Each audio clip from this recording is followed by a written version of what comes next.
Okay, dear friends, we are now going to study the geometry of iodine heptafluoride molecule. Iodine heptafluoride molecule. Another very important molecule, and this molecule has pentagonal bipyramidal geometry. Very important, and I want all of you to take serious note of how the geometry is determined. Now, iodine atomic number 53. We will write the valence shell electronic configuration 5s2, 5p5, 5d0, 5s2, 5p5, 5d0. ठीक है, सो ये है हमारा 5s2,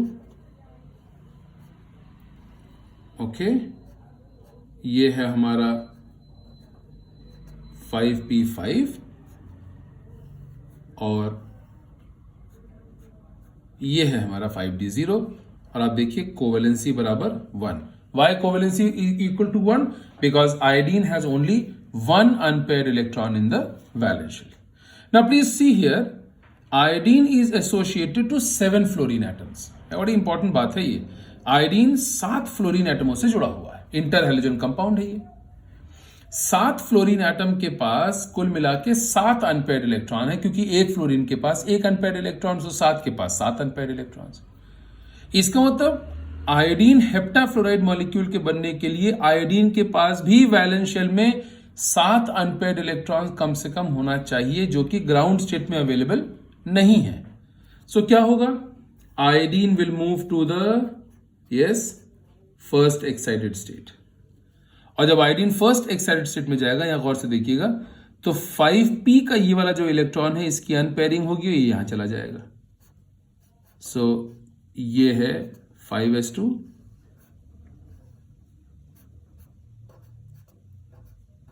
ये वाला जो electron था इसकी अनपेयरिंग हो गई और ये पहुंच गया 5d में, इस तरह से। अब देखिए 3 अनपेयर्ड इलेक्ट्रॉन्स हो गए, कोवेलेंसी बराबर 3। अब अगले स्टेप में क्या होगा? अभी भी काम नहीं चलेगा, अभी भी आयोडीन के पास 7 अनपेयर्ड इलेक्ट्रॉन नहीं है, तो iodine will go to now the second excited state. Second excited state कैसे हमने डिनोट किया? 2 स्टार्स बने हुए हैं। देखिए आप, 5s का इलेक्ट्रॉन एज इट इज रहेगा, 5p में जो इलेक्ट्रॉन पेयर था इसी की अनपेयरिंग हो जाएगी।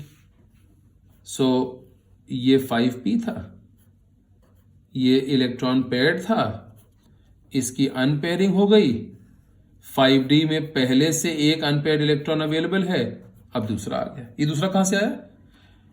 देखिए आप, इसकी अनपेयरिंग हुई, यहां चला गया तो 3 अनपेयर्ड इलेक्ट्रॉन हो गए।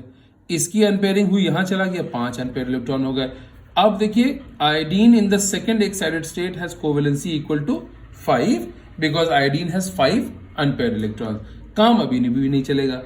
सो iodine must move to the very good third excited state, and in the third excited state iodine का जो 5s का इलेक्ट्रॉन पेयर है, इसकी भी अनपेयरिंग हो जाती है और ये भी 5d वेकेंट ऑर्बिटल में अपने आप को अकोमोडेट कर लेता है।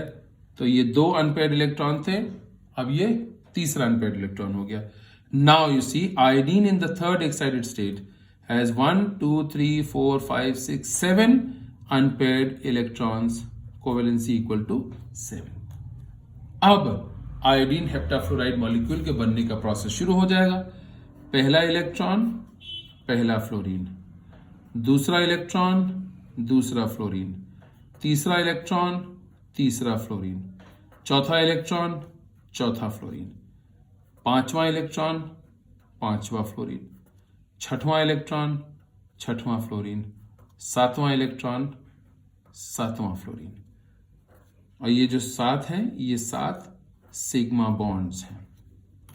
सो in iodine heptafluoride molecule there are 7 iodine fluorine sigma bonds. बहुत इंपॉर्टेंट है। ठीक, अब इसकी ज्योमेट्री मैं आपके लिए बनाऊंगा और मैं चाहूंगा कि आप बहुत गौर से वॉच कीजिए कि किस तरह से इसकी ज्योमेट्री बन रही है। देखिए आप यहां पर, इधर बना देता हूं मैं। सबसे पहले मुझे बनाना पड़ेगा पेंटागोनल बेस। पेंटागोनल बेस का मतलब ये हुआ कि ये जो इक्विटोरियल पोजीशंस में 5 पोजीशंस होनी चाहिए। पेंटा का मतलब 5 होता है। सो ये आयोडीन सेंटर में है, पहला बॉन्ड इक्विटोरियल, दूसरा, तीसरा, चौथा, पांचवा, fluorine fluorine fluorine fluorine fluorine, right. इधर देखिए, ये जो है छठवां पोजीशन है, लेकिन इसे हम कहते हैं apical position, fluorine and fluorine. So there are, गौर से देखिए इधर 1 2 3 4 5 equatorial positions, 1 2 2 apical positions. Now between two equatorial positions the bond angle is 72 degrees. Between apical and equatorial the bond angle is 90 degrees. क्योंकि इसके अंदर दो अलग अलग प्रकार के बॉन्ड एंगल्स हैं, इसीलिए पेंटागोनल बायपिरामिडल ज्योमेट्री में इनहेरेंट डिस्टॉर्शन है, ऐसा कहा जाता है। The name of the geometry is pentagonal bipyramidal